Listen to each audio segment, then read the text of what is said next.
Hello বন্ধুরা, আসসালামু আলাইকুম। আখি যে বিয়ে করেনি এই বিষয়টা নিয়ে আখির কমেন্ট বক্সে নানা রকমের প্রশ্ন, বিভিন্ন ধরনের টোলের শিকার হচ্ছে আখি।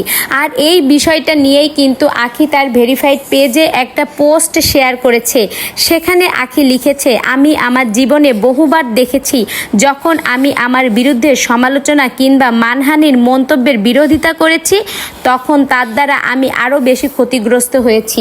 আমি মনে করতাম আমার যে সমালোচনা করা হয়েছে তা লিখিত, মৌখিক কিংবা যে কোনোভাবেই করা হয়ে থাক না কেন, যদি আমি সেগুলো মিথ্যা প্রমাণ করে দেই তাহলে আমার মান, সম্মান, ব্যক্তিত্ব সব কিছুই ঠিক হয়ে যাবে।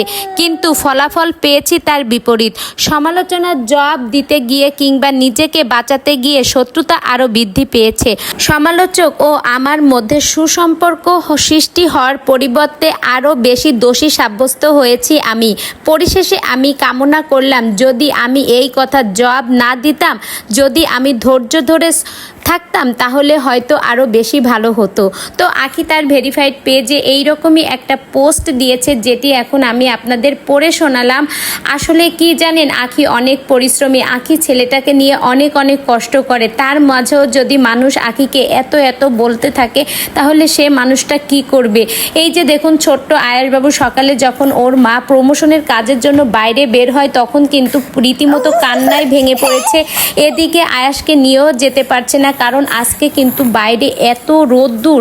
ছোট বাচ্চা, ওকে নিয়ে কি করবে? সকালে ঘুম থেকে উঠেই কিন্তু আখি বাবা মায়ের জন্য, ভাইয়ের জন্য, আয়াসের জন্য, সবার জন্য রান্না বান্না করে সকলকে খাইয়ে দাইয়ে দিয়ে তারপরেই কিন্তু বাইরে বের হয়েছে প্রমোশনের কাজের জন্য। তো এত পরিশ্রম করছে শুধু পরিবারকে ভালো রাখার জন্য, সন্তানটাকে ভালো রাখার জন্য।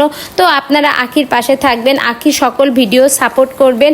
আর যদি এই ভিডিওটা ভালো লেগে থাকে তাহলে অবশ্যই লাইক করে সঙ্গে থাকবেন। ধন্যবাদ।